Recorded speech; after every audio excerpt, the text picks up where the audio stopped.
오늘 말씀은 신명기 17장 14절에서 20절입니다.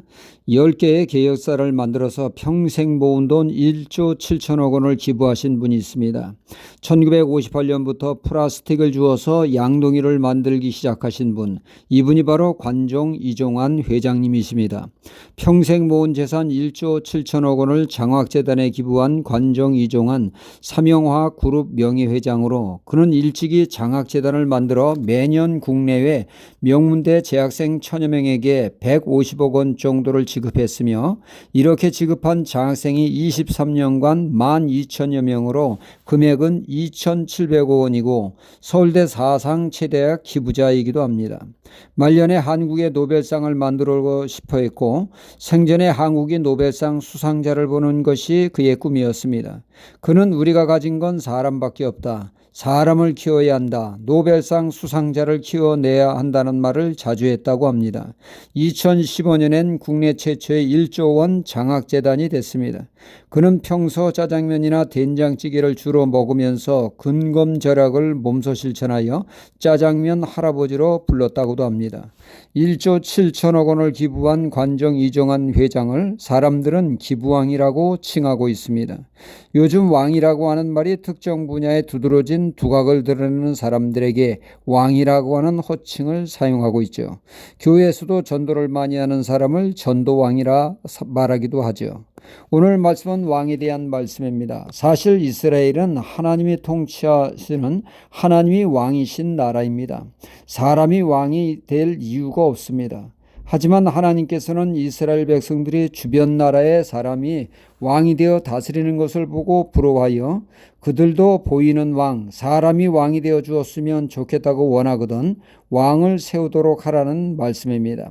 14절에 내가 내 하나님 여호와께서 내게 주시는 땅에 이르러서 그 땅을 얻어 거할 때에 만일 우리도 우리 주위의 열국같이 우리 위에 왕을 세우리라고 하는 뜻이 나거든 그들이 원하는 대로 세우라는 말씀이죠.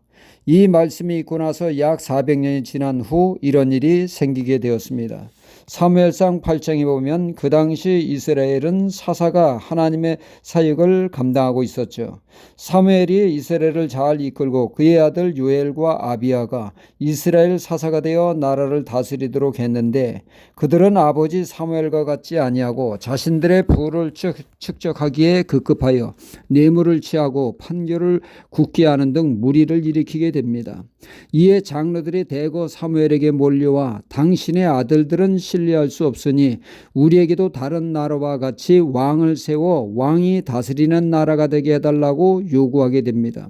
이에 사무엘은 마음이 썩 내키지 않았습니다. 이는 자신의 아들들의 비리를 빙자하여 왕이신 하나님을 신뢰하기보다는 인간의 왕을 요구한 것은 분명 불신앙적인 그리고 인간적인 요구였기 때문입니다.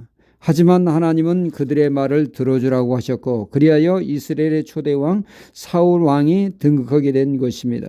하나님은 오늘 말씀에 왕을 세울 때 그 조건으로 첫째, 하나님이 택한 자가 왕이 되어야 하며 이스라엘 12지파 중에 왕이 나와야 한다고 말씀하셨습니다. 15절에 반드시 내 하나님 여호와 택하신 자를 내 위에 왕으로 세울 것이며 내 위에 왕을 세우려면 내 형제 중에서 한 사람으로 할 것이요 내 형제 아닌 타국인을 내 위에 세우지 말 것이며 말씀하셨습니다. 그리고 하나님은 왕이 해서는 안 될 세 가지를 말씀하고 있죠. 첫째로 말을 많이 두지 말라고 하셨습니다. 둘째로 아내를 많이 두지 말라고, 그리고 셋째로 은금을 자신을 위해 쌓지 말라고 하셨습니다. 말을 많이 두지 말라는 것은 하나님이 아닌 강한 군사력을 의지하지 말라는 것이요, 아내를 많이 두지 말라는 것은 왕이 쾌락에 빠져 기쁨조를 두어 탐닉해서는 안 된다는 것입니다. 솔로몬이 그런 삶을 살다가 문제를 일으키지 않았습니까? 또한 자신의 부를 축적하기 위해서는 백성들에게 과도한 세금을 물려 백성들을 도탄에 빠지게 하므로 왕은 하나님을 대신하는 대리자로서 하나님의 나라를 강건케 해야 하는데, 이런 삶을 살기 위해서는 이런 삶을 살면 하나님의 나라를 파괴시키기에 엄하게 금하신 것입니다. 그리고 19절에 왕은 평생에 하나님의 말씀을 읽고 배워서 그 말씀대로 지켜 행하라고 말씀합니다. 왕은 이스라엘의 왕이신 하나님의 뜻을 받들어 섬기는 대리자임을 잊지 말라고 하셨습니다. 오늘날 우리도 베드로전서 2장 9절에 왕 같은 제사장이라 말씀하고 있습니다.